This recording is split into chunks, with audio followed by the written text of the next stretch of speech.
Hello ನಮಸ್ಕಾರ ಎಲ್ಲರಿಗೂ. ಇವತ್ತಿನ ವಿಡಿಯೋದ ವಿಷಯವೇನೆಂದರೆ ಕರ್ನಾಟಕ ಲೋಕಸೇವಾ ಆಯೋಗದಲ್ಲಿನ ಕಾನೂನು ಕೋಶದ ಮುಖ್ಯಸ್ಥರ ಹುದ್ದೆಗೆ ಕಾನೂನು ಸಲಹೆಗಾರರ ಲೀಗಲ್ ಅಡ್ವೈಸರ್ ನೇಮಕಾತಿ ಮಾಡಿಕೊಳ್ಳುವ ಬಗ್ಗೆ ನೋಡೋಣ. ಬರ್ರಿ.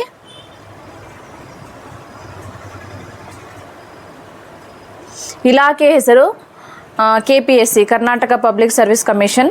ಪೋಸ್ಟ್ಗಳ ಸಂಖ್ಯೆ ಇನ್ನೂ ನೋಟಿಫಿಕೇಷನಲ್ಲಿ ಪರ್ಟಿಕ್ಯುಲರ್ ಆಗಿ ಇಷ್ಟೇ ಪೋಸ್ಟ್ಗಳಿದ್ದಾವೆ ಅಂತ ನಿರ್ದಿಷ್ಟಪಡಿಸಲಾಗಿಲ್ಲ. ಉದ್ಯೋಗ ಸ್ಥಳ ಜಾಬ್ ಎಲ್ಲಿರುತ್ತೆ ಅಂದರೆ ಬೆಂಗಳೂರು. ಪೋಸ್ಟ್ಸ್ ಹೆಸರು ಕಾನೂನು ಸಲಹೆಗಾರ ಲೀಗಲ್ ಅಡ್ವೈಸರ್. ಸ್ಯಾಲರಿ ಸಂಬಳ ಎಷ್ಟಿರುತ್ತೆ ಅಂದರೆ 1,15,000 ಪರ್ ಮಂತ್. ಮತ್ತು ವಾಹನದ ಭತ್ಯೆ ಕೂಡ ಕೊಡುತ್ತಾರೆ ತಿಂಗಳಿಗೆ. ಓಕೆ. ಮತ್ತು ಶೈಕ್ಷಣಿಕ ಅರ್ಹತೆ ಕ್ವಾಲಿಫಿಕೇಷನ್ ಏನು ಬೇಕಾಗುತ್ತೆ ಅಂದರೆ KPSC ನಿಯಮಗಳ ಪ್ರಕಾರ ಇರುತ್ತೆ.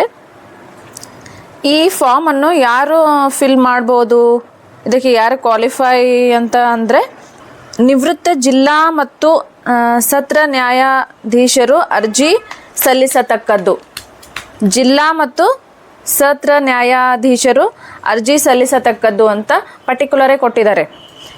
ವಯೋಮಿತಿ ಏಜ್ ಲಿಮಿಟ್ ಅಂದರೆ 5 ಸೆಪ್ಟೆಂಬರ್ 2024ಕ್ಕೆ 65 ವರ್ಷ ಮೀರದ ನಿವೃತ್ತ ಜಿಲ್ಲಾ ಮತ್ತು ಸತ್ರ ನ್ಯಾಯಾಧೀಶರು ಅರ್ಜಿ ಸಲ್ಲಿಸತಕ್ಕದ್ದು. ಅಂದರೆ ಗರಿಷ್ಠ ಏಜ್ ಲಿಮಿಟ್ 65 ಆಗಿರಬೇಕು. ಆಯ್ಕೆ ಸೆಲೆಕ್ಷನ್ ಪ್ರೊಸೆಸ್ ಹೇಗಿರುತ್ತೆ ಅಂದರೆ ರಿಟರ್ನ್ ಎಕ್ಸಾಮ್ ಮತ್ತು ಇಂಟರ್ವ್ಯೂ. ಓಕೆ. ಅರ್ಜಿ ಹೇಗೆ ಸಲ್ಲಿಸಬೇಕು ಅಂದರೆ ಆಫ್ಲೈನ್ ಮೂಲಕ ಅರ್ಜಿ ಸಲ್ಲಿಸಬಹುದು. ಇದು KPSC ಒಂದು ಅಡ್ರೆಸ್ ಅಲ್ಲಿ ನೋಟಿಫಿಕೇಶನ್ ಒಂದು ಅಡ್ರೆಸ್ ಕೊಟ್ಟಿದ್ದಾರೆ ನೋಡಿ. ಅದಕ್ಕೆ ನಿಮ್ಮ ಎಲ್ಲ ದೃಢೀಕರಿಸಿದ ಡಾಕ್ಯುಮೆಂಟ್ಸ್ಗಳೊಂದಿಗೆ ಈ ಕಾರ್ಯದರ್ಶಿ ಕರ್ನಾಟಕ ಲೋಕಸೇವಾ ಆಯೋಗ ಉದ್ಯೋಗ ಸೌಧ ಬೆಂಗಳೂರು ಈ ಅಡ್ರೆಸ್ಗೆ ನೀವು ಎಲ್ಲ ಡಾಕ್ಯುಮೆಂಟ್ಸ್ ಸಹಿತ ಅಲ್ಲಿಗೆ ಆಫ್ಲೈನ್ ಮೂಲಕ ಸೆಂಡ್ ಮಾಡಬೇಕಾಗುತ್ತೆ. ಪ್ರಮುಖ ದಿನಾಂಕಗಳು ಲೀಗಲ್ ಅಡ್ವೈಸರ್ ಹುದ್ದೆಗೆ ಅಂದರೆ ಆಫ್ಲೈನಲ್ಲಿ ಅರ್ಜಿ ಸಲ್ಲಿಸಲು ಪ್ರಾರಂಭಿಕ ದಿನಾಂಕ 5 ಸೆಪ್ಟೆಂಬರ್ 2024, ಕೊನೆಯ ದಿನಾಂಕ 20 ಸೆಪ್ಟೆಂಬರ್ 2024. ಈ ಅರ್ಜಿ ಸಲ್ಲಿಸಲು ಕ್ರಮಗಳು ಅಂದರೆ ಮೊದಲನೇದಾಗಿ KPSC ನೇಮಕಾತಿಗೆ ಅಧಿಸೂಚನೆ 2024 ಸಂಪೂರ್ಣವಾಗಿ ಕ್ಲಿಯರಾಗಿ ಓದ್ಕೊಳ್ಳಿ. ಓಕೆ. ನಂತರ ಈ ಸಂವಹನ ಉದ್ದೇಶ ಇಂಟರ್ವ್ಯೂ ಸಲುವಾಗಿ ಕಮ್ಯುನಿಕೇಷನ್ ಸಲುವಾಗಿ ನೀವು ಏನು ಕರೆಕ್ಟಾದ ಇಮೇಲ್ ID ಮತ್ತು ಮೊಬೈಲ್ ಸಂಖ್ಯೆಯನ್ನು ಹೊಂದಬೇಕಾಗುತ್ತೆ ನೋಡಿ.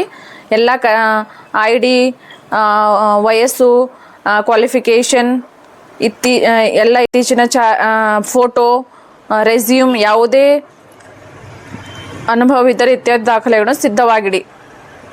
ನೀವು ಈ ನೋಟಿಫಿಕೇಷನ್ಗೆ ಅರ್ಹರಾಗಿದ್ದೀರಿ ಅಂತ ಗೊತ್ತಿದ್ರೆ ಎಲ್ಲ IDಗಳನ್ನು ಕರೆಕ್ಟಾಗಿ ಇಟ್ಟುಕೊಳ್ಳಿ.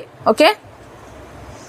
ಮೇಲಿನ ಲಿಂಕ್ನಿಂದ ಅಥವಾ ಅಧಿಕೃತ ಅಧಿಸೂಚನೆಯಿಂದ ಅರ್ಜಿಯನ್ನು ಡೌನ್ಲೋಡ್ ಮಾಡಿ ಮತ್ತು ನಿಗದಿತ ನಮೂನೆಯನ್ನು ಫಾರ್ಮ್ಯಾಟ್ ಭರ್ತಿ ಮಾಡಿ ಆ ಅಡ್ರೆಸ್ಗೆ ಸೆಂಡ್ ಮಾಡಿ. ಓಕೆ. ನನ್ನ ಡಿಸ್ಕ್ರಿಪ್ಷನಲ್ಲಿ ಈ ನೋಟಿಫಿಕೇಷನ್ನ ಲಿಂಕ್ ಕೊಟ್ಟಿರುತ್ತೇನೆ. ಕ್ಲಿಯರಾಗಿ ಓದ್ಕೊಂಡು ಫಾರ್ಮ್ ಫಿಲ್ ಮಾಡಿ. ಓಕೆ.